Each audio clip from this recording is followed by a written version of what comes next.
आप देख सकते हैं पिलरों पे कर्मचारी चढ़े हुए हैं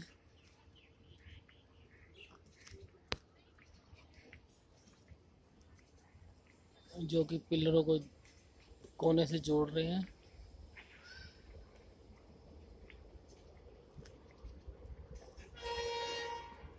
गाड़ी आ रही है डबल डेकर। ये पटेल नगर रेलवे स्टेशन।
काम चल रहा है इसमें।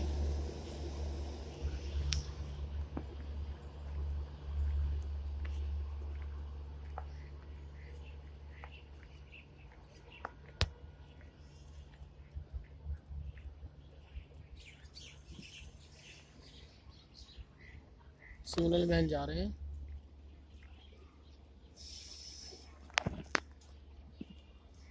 मनोज वाल्मीकि।